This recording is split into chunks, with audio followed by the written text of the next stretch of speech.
GM. Welcome to Web3 Academy, a place for entrepreneurs, businesses, and creators to explore and learn how to use Web3 to transform business models and build thriving communities. I am Jaybird, and I'm here to keep you on the forefront of technology so that you don't fall behind. On today's deep dive, we are talking about how existing brands can use Web3 to their advantage. Three main ways we're going to be discussing. First, offering unique digital experiences. The entire world is moving online. That was happening pre-pandemic. And then during the pandemic, it just sped things up.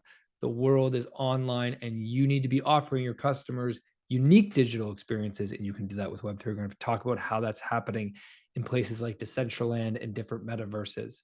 We're going to talk about number two, leveraging NFTs to create exclusivity and community. Number three, we're going to talk about how to increase your brand awareness and your positioning using Web3. And I'm going to do this with examples from Coca-Cola, Tiffany's, and CryptoPunks, and some others. So buckle up. We got a great episode for you today.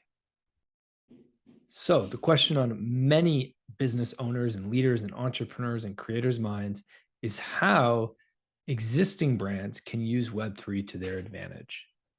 And that's what this article is all about. And if you've been following Web3 Academy for a while, you would have seen that Web3 has already started to gain some serious traction and popularity, especially among existing brands such as Starbucks, which just launched their NFT program. I shouldn't say they launched, they have announced it. It launches later this year. Nike, which is really the leading Web2 brand that has blown up in Web3. Adidas, all are early adopters of Web3 and have done incredibly well and have great business models and playbooks that you can use. There's no doubt about it that Web3 and blockchain technology is poised to become a pillar of our economy in the coming years. We didn't want this article to be another sell of a future dream. We want to stay focused on what's happening now. So let's look at some of the ways that brands can leverage Web3 to stand out from their competition, increase brand awareness, and engage with customers like never before. Special thanks goes out to Jose Mendi, co-founder of CopTech and IGS Group, and the writer of the Into the Chain, for writing this deep article. Let's get into it, friends. Number one way that existing brands can use and leverage Web3 is offering unique digital experiences. Decentraland, one of the world's largest and most popular metaverse platforms, hosted a Metaverse Fashion Week in March 2022. The event brought together dozens of global brands and thousands of consumers for a series of events, including virtual fashion shows, live music sessions, interactive showrooms, talks, and more. Metaverse Fashion Week is just one example of the unique digital experiences that brands can create and be a part of to gain more exposure. Another example is PacSun. The American retail clothing brand released a line of PacSun branded digital clothing items for sale in the Roblox avatar marketplace. This opened the brand to a new form of engagement with its existing customers, as well as tapping into a new digital community focused on identity and self-expression. This isn't just about selling digital wearables either. The metaverse allows brands to create immersive experiences that increase engagement and ultimately lead to more physical product sales. With the continued adoption of Web3 across the global economy, the line between physical and digital experiences is only going to continue to blur in the coming years. Brands can use Web3 and metaverse platforms to host live online events, release new products and services, create branded games to engage new customers, and so much more. The sky is truly the limit. Brands will need to think creatively to explore the best ways to tap into this emerging digital ecosystem. And I think the best way that you can do that when you are thinking creatively about how to tap into Web3 and how to offer a unique digital experience is think about what you are already offering. Don't try to reinvent the wheel. If you are really good at in-person events, then go offer an online event. It's probably true that you're also going to be good at online events. Yes, there's going to be some tech that you need to learn and some new processes and systems, but the core theory around events is going to be very similar, right? So think about, what are you currently good at? And then how can you translate that into something simple online? That's the key. Don't try to jump into Web3 by building or creating some totally new thing. You're going to be overwhelmed. It's going to be very difficult. You need to walk into this water slowly so that you don't jump into the deep end right away. Number 2 way existing brands can use Web3 is leveraging NFTs to create exclusivity and community. NFTs, and more importantly, digital ownership, are the perfect opportunity for brands to create a community around their products and services. After all, humans are cultural, we're tribal beings, and we love being part of a community. So when a brand launches an NFT collection, anyone who buys that NFT becomes eternally connected to the brand as long as they hold that NFT.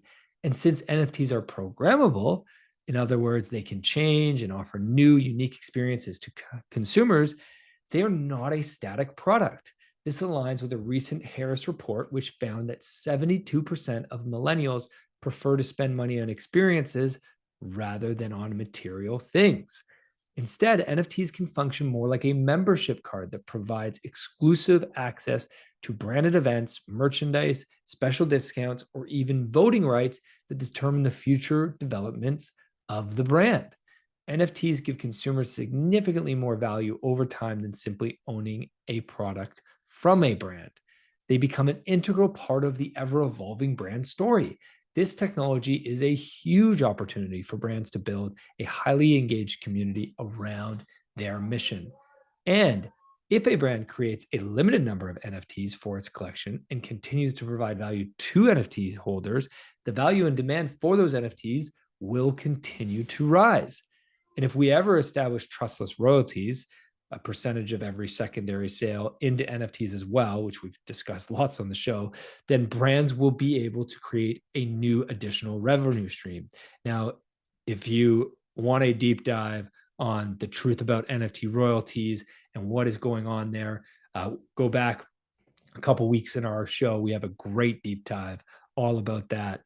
Also, we are talking, just go back one episode in the show and we talk about what is happening right now with a Magic Eden launch their MetaShield standard, which allows NFT creators to enforce NFT royalties. Sorry, I shouldn't say to enforce NFT royalties, more to punish or to penalize those who do not pay royalties by changing metadata. Fascinating. I won't get into that, but go listen to the last show. If you just go back one show on the podcast, you'll be able to see that it's in the roll-up. So the thing is that right now, many brands are simply using the NFT buzz to flex their PR muscles without providing any real value.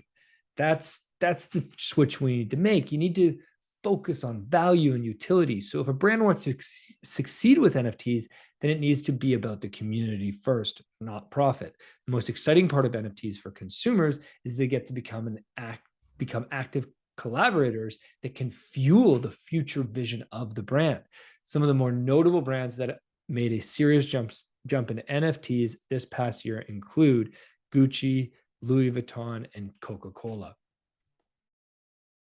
Number 3 way that existing brands can take advantage of Web3 is increased brand awareness and positioning. Web3 technology and cryptocurrencies are the tip of the spear when it comes to the technological evolution and innovation that we're going through.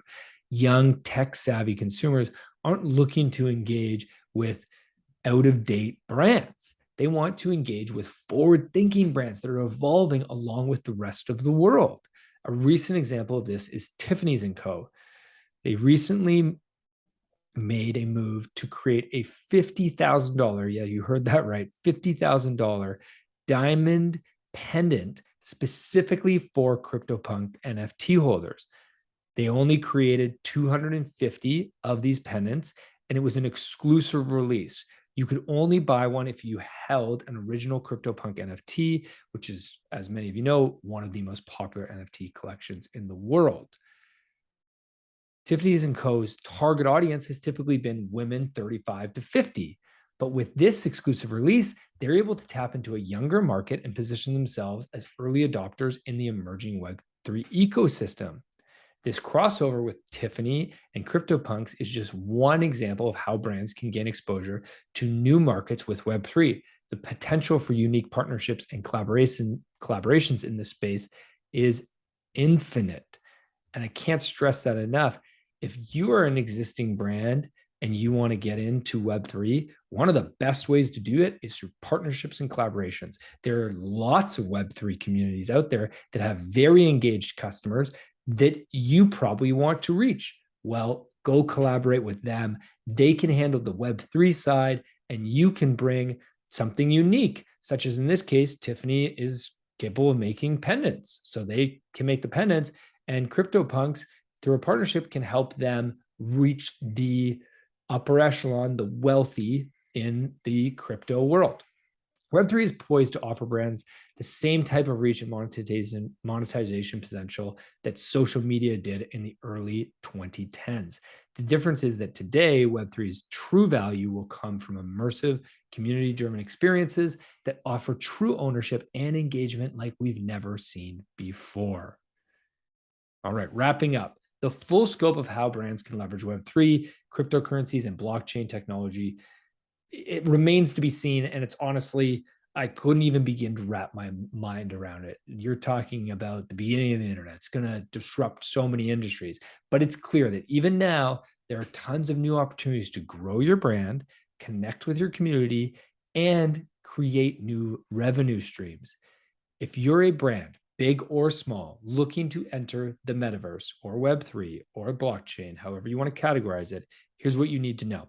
First, there is no playbook on how to enter Web3. That's what's so fun about this space. I love it. You can't Google it. So you got to get in the sandbox. You got to experiment. You got to build. This space is still so new, and brands currently playing in the sandbox of Web3 are simply experimenting and innovating as they go. Your best bet is to try something that's never been done before, or, as I said, partner with somebody who's done it and use them, leverage them. Whatever you do, make sure it's centered around community first. Can't stress that enough. Community first, community first, community first. Don't just launch an NFT to launch an NFT. It should provide value beyond what you can do with Web2 tools. The UX is not great in Web3. You need to make the hassle of using Web3 worth it. Number 3, focus on the experience, not the revenue generated. The Web3 user base is not big enough to scale to the masses. That couldn't be more true. The success of your Web3 endeavor should not be measured by profit. Instead, you should focus on engagement, building a community, and the experience itself. And it can't be understated that one of the coolest parts of this new technology is how easy it is to find and look up data, and how that data is all stored on chain forever. So if you get into Web3 with your brand, and even if it's nothing to do with revenue, even if you just get 10, 20, 50, 100 customers to get an NFT, you will forever be able to look up those customers on the chain and see that they were your original supporters in your transition to Web3. Maybe you use that for something. Maybe you reward them down the road.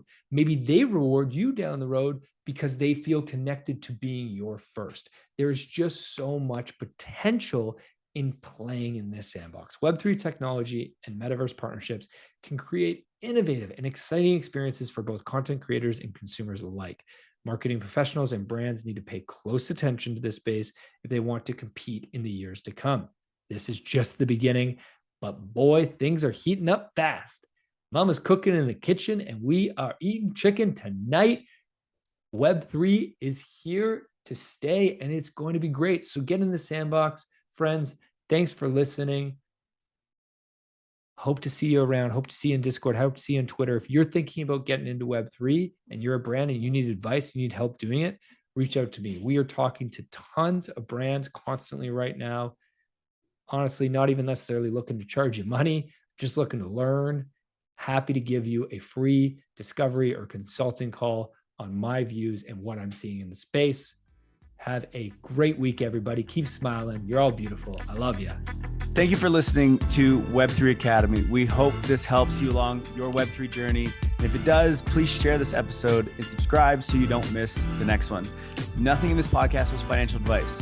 Crypto and Web3 can be risky. You can literally lose it all. In fact, if you invest on account of what we say, you probably will lose it all. So don't do that.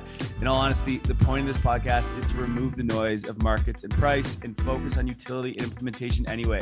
So you should not take any of this as financial advice. Thank you, friends, and see you in the next one.